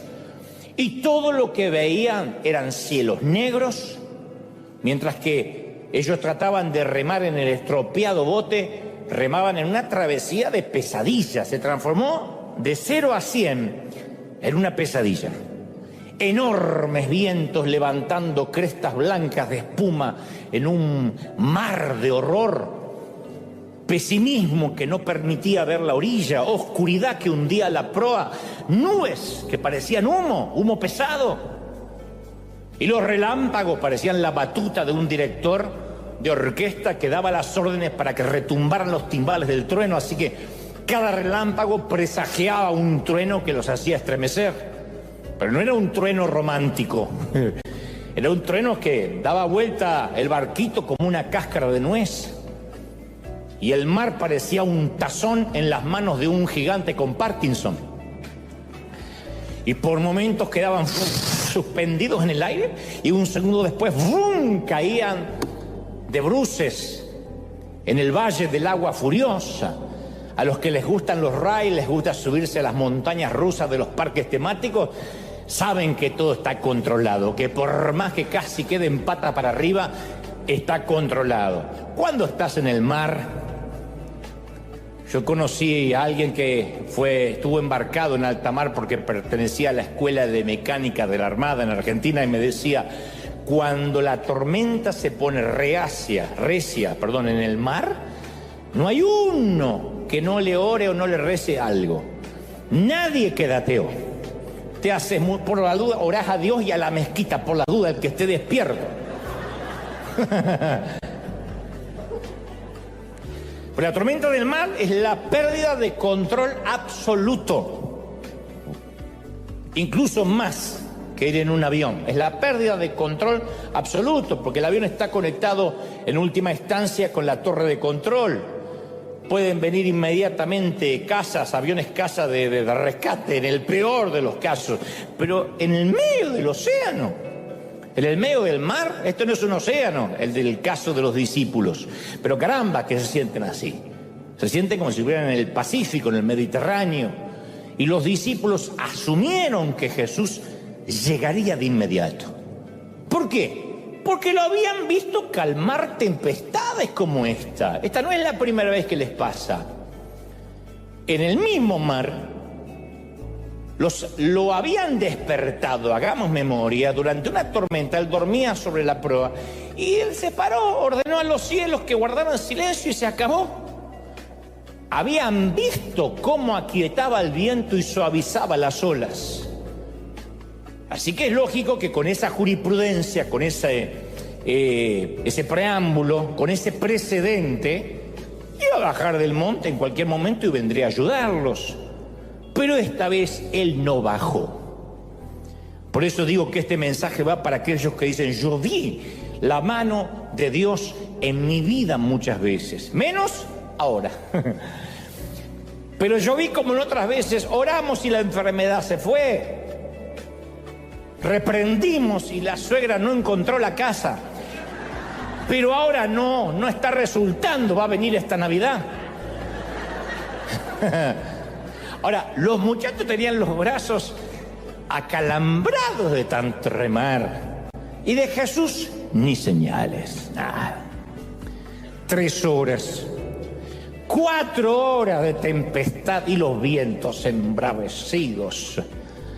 Y la nave dando tumbos y nada de Jesús. Se acerca la medianoche. Estamos hablando que embarcaron 6 de la tarde, 6:30. Estamos llegando a la medianoche. Y han estado ahí por unas 6 horas. Y hasta acá la tormenta está ganando, como te está sucediendo a ti, quizás, que la tormenta te está ganando. Y el maestro no aparece por ninguna parte. Son casi las 2 de la madrugada en nuestra historia y Jesús no aparece. Y Pedro, Andrés, Santiago, Juan, han visto tempestades como estas, son pescadores. Su vida es el mar, así se ganan la vida o así se suponen que se la ganan. Y ellos han visto en estos años las embarcaciones en la playa por la mañana después de una tormenta, los cascos destrozados. Y han estado en funerales de otros pescadores y en funerales de otros marineros. Y saben mejor que nadie que esta noche bien podría ser la última. Antes que la mañana se transformara en noche, Jesús también tuvo razón ese día para llorar, para correr, salir corriendo, para gritar e incluso dudar. Si alguna vez tuvimos uno de esos días en que todo el mundo nos demanda algo, yo sé que todos lo tuvimos y lo tenemos, especialmente nuestra familia. Cuando tu esposo te demanda algo y tus hijos te demandan algo y la suegra te demanda algo y tu madre te demanda algo y no te acordás de tu madre, señor, llévatela, si ya vivió esta señora, llévatela. ¿Viste cuando todo el mundo te reclama algo y encima te llaman, hay gente que lo llama el pastor, te agradezcan que yo no te llamo? ¿Qué pasa, hermano? Que hace un domingo que no lo veo, ¿se enfrió? Y voy a decir, ay, Señor, aleluya. Entonces, repasemos un día en la vida de Jesús, especialmente ese día, que por la tarde, insisto, mandó a los discípulos al mar y él se sube a un monte a estar solo. Aquella mañana comenzó con la noticia, apenas se despierta, creo que Jesús ni siquiera se había tomado un café, cuando le llega la noticia de la muerte de su primo. Casi era un hermano para él, su amigo, su precursor, Juan el Bautista. Habían matado a su primo, lo habían asesinado. Es una noticia que a Jesús le dolió profundamente. Las 2 madres habían quedado embarazadas a la vez. Su mamá María, la mamá de Juan el Bautista, nacieron juntos, se criaron juntos, jugaron juntos. Después fue el precursor el que salió a predicar de que el Mesías vendría atrás de él.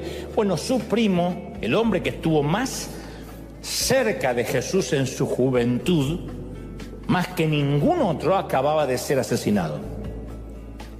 Así que si perdiste un ser amado, a la persona que te conocía más que nadie, porque eso es lo que más duele.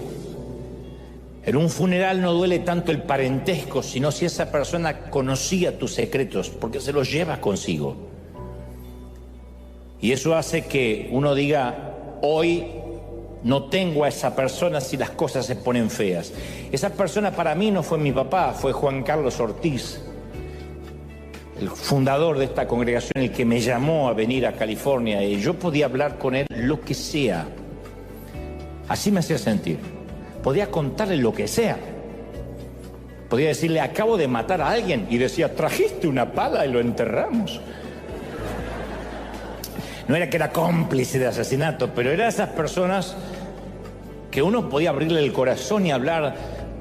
Podíamos hablar de nuestros pecados sin pudor, de nuestras debilidades. No tenía que fingir, no me sentía juzgado. Y cuando él partió a la eternidad, yo sentí que quizás nunca más pueda volver a tener un pastor de esos, un mentor de esos. Así que Jesús sabe lo que uno siente cuando pierdes a un ser querido.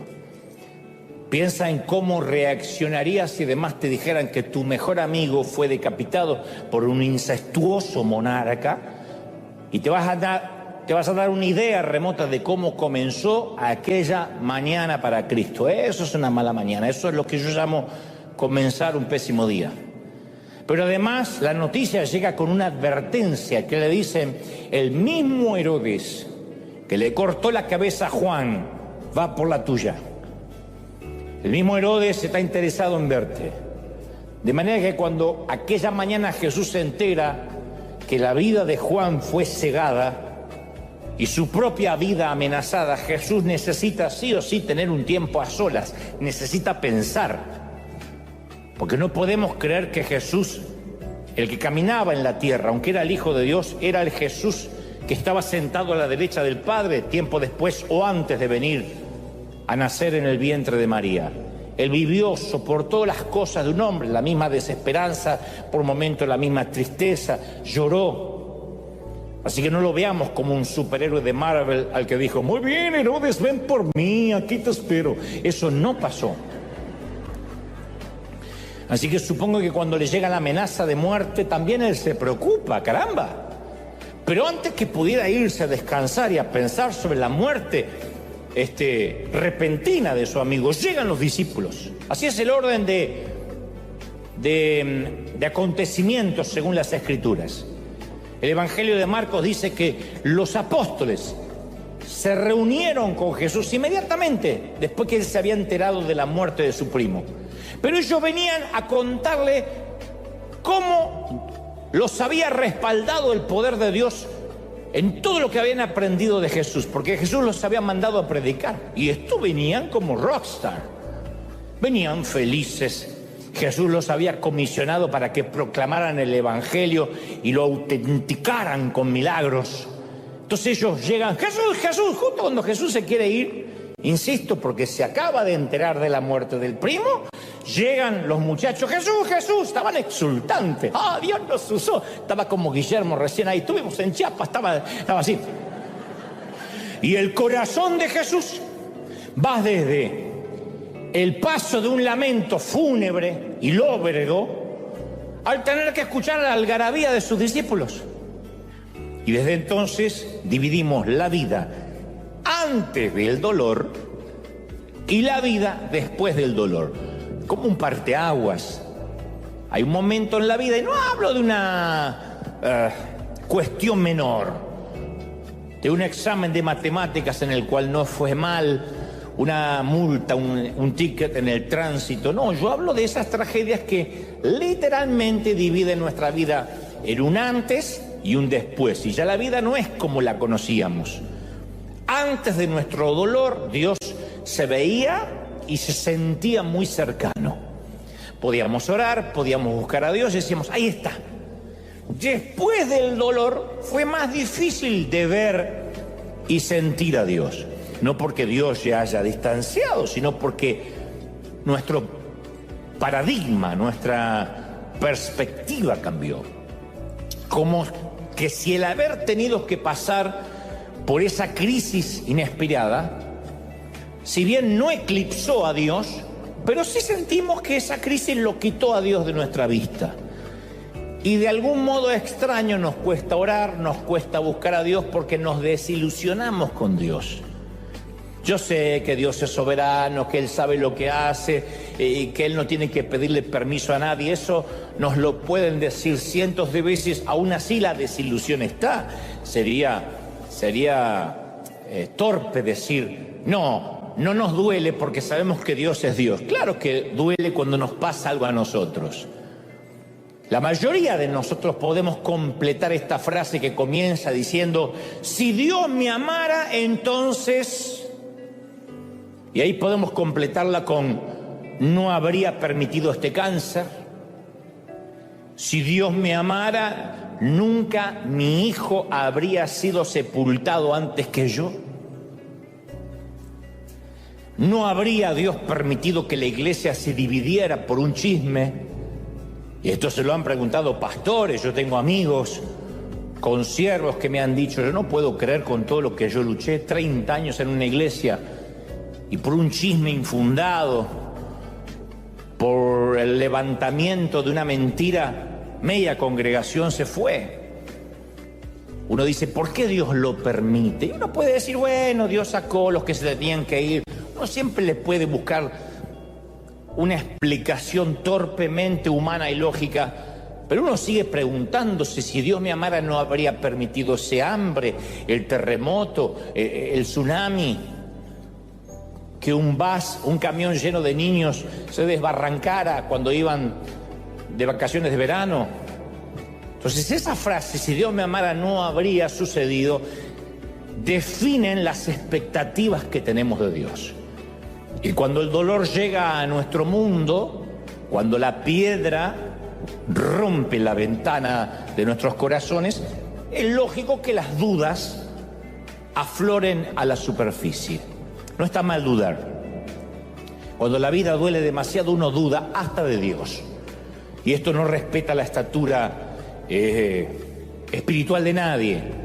Duda desde el predicador hasta el que se considera apóstol y el último que se agregó a la congregación la semana pasada. Dudamos, porque los fragmentos de los vidrios rotos opacan nuestra visión de la vida, de lo que creíamos, y ahora ya no estamos tan seguros de lo que estamos viendo. Nos congregamos, venimos, pero no estamos tan seguros de lo que estamos viendo, de lo que estamos sintiendo. Y eso es precisamente lo que le sucedió a los discípulos durante una noche de tormenta, una noche histórica de tormenta donde pensaron que lo que veían no era lo que veían. Tampoco estaban seguros de lo que estaban viendo, como nos pasó a nosotros. Y te cuento algo más. Yo estoy seguro que los discípulos, si pudieran hacer un flashback, volver el tiempo atrás, lo harían de nuevo, subirían a esa barca. Digo, los muchachos subirían al mismo bote y navegarían en la misma tormenta. ¿Cómo lo sé? Porque a través de la tormenta, por primera vez vieron al Salvador. Por primera vez. Mateo 14:33 dice, entonces todos los que estaban en el bote lo adoraron, diciendo, verdaderamente tú eres el Hijo de Dios. ¿De verdad? Ahora se dan cuenta, ternura. Después de la tormenta lo adoraron por primera vez. Como grupo, nunca antes lo habían hecho. Compruébalo, buscaron la Biblia en casa. Nunca antes se reunieron para adorar. Busca otra ocasión en que los discípulos como grupo adoraron. No los vas a encontrar. No vas a encontrar que se pusieron a adorarlo cuando sanó al leproso, ni cuando perdonó a la adúltera, o cuando predicaba a las masas. Ellos estaban dispuestos a seguirlo, a dejar sus familias, a echar fuera demonios, incluso a formar un ejército, pero solo lo adoraron después del incidente del mar. ¿Por qué? Sencillo. Porque esta vez eran ellos los que habían sido salvados. Esta vez era el cuello de ellos que había estado en juego. Sus cuerpos habían sido arrancados de las profundidades del mar. Y en un minuto estaban a punto de irse al abismo. Y al siguiente se encontraron fuera, sobre la cubierta de un bote tranquilo en un mar apacible. Así que los tipos adoraron por primera vez. Hicieron la única cosa que uno puede hacer cuando el Señor suspende una sentencia de muerte: alzar la vista y agradecer y adorar. Entonces, cuando uno reconoce a Dios como creador y mira las estrellas y los cielos y las montañas de California, uno dice, Señor, te admiro. Cuando reconocemos su sabiduría, decimos, Señor, ¿cómo aprendo? Cuando descubrimos su fuerza, Señor, ¿cómo descanso en ti? Pero solo cuando nos salva, nos ponemos de rodillas a adorar. Solo cuando nos salva decimos, Señor, me has salvado. ¡Aleluya! Alguien tiene que adorar más que eso con un aplauso. ¡Se va! Yo lo creo. Entonces, este es un escenario de antes y después. Antes de nuestro rescate manteníamos a Dios a distancia. O sea, no es que dejamos de ser cristianos, pero veníamos una vez cada semana aquí, 2 horitas y a casa. Sí, Dios es importante, pero también mis vacaciones. Sí, Dios es importante, pero también mi empleo, la casa que quiero comprar, el auto soñado. O sea que Dios comparte el mismo lugar con otras prioridades. Pero entonces un día viene la tormenta. La furia, la lucha, el soltar amarras, la noche sin estrellas.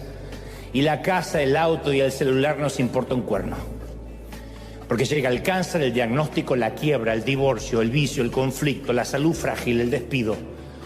Y nos ordena los patitos otra vez. Cae la desesperación como niebla y perdemos la orientación. Y fue cuando torpemente nos dimos cuenta ni que el empleo, ni las vacaciones, ni el amante, ni el sexo nos pueden sacar de la tormenta. Y nos percatamos que una tormenta nunca se va a dejar impresionar por los títulos, ni por una casa. Y cuando ahí nos damos cuenta que solo tenemos una opción, que el único que se mantiene a flote es Dios, ahí es cuando uno clama genuinamente, y Él viene. Y desde ese momento Él no solo es un Dios que podemos admirar, un maestro que podemos seguir, o a un jefe al que podemos obedecer. Él es el Salvador. Y un Salvador merece ser adorado. Por eso digo que lo harían otra vez los discípulos. Soportarían la tormenta de la noche. Mi querido, mi querida, una temporada de tormenta es un precio pequeño a pagar, cuando luego vas a obtener una visión muy clara de Dios. Yo tengo una visión tan clara de Dios y no ha venido por mi cantidad de oración, ni por mi espiritualidad. Soy un piloto de tormentas. Y en cada tormenta he visto al Señor. No te olvidas, nunca te olvidas esa imagen, que al principio es fantasmal y después te trae una tranquilidad. Hay momentos que dejan una huella en nosotros para siempre. Y todos nosotros damos gracias por esos momentos. Yo les llamo noches de tormenta controlada. Por esa tormenta en que Dios nos deja que nos asustemos lo suficiente como para sentir que no hay opciones y lo necesitemos. Y luego se acerca lo suficiente para que lo veamos.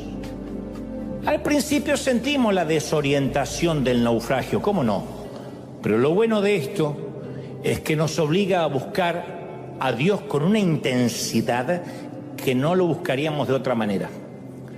Las temporadas y las tempestades imprevistas nos ponen de rodillas y nos vuelven dependientes del Señor. Todos los nuevos capítulos de mi vida siempre suelen comenzar con una enorme tempestad, siempre. Yo no las pido, no es que soy masoquista. No oro para que vengan, pero siempre aparecen. Y como piloto de varias tormentas vividas, voy a darte un consejo que no me estás pidiendo, pero que siempre me ha resultado. Aférrate lo más fuerte que puedas al primer mástil que encuentres a bordo. Resiste. Resiste los próximos diagnósticos médicos, resiste las próximas intimaciones de pago, resiste. No dejes de tener fe.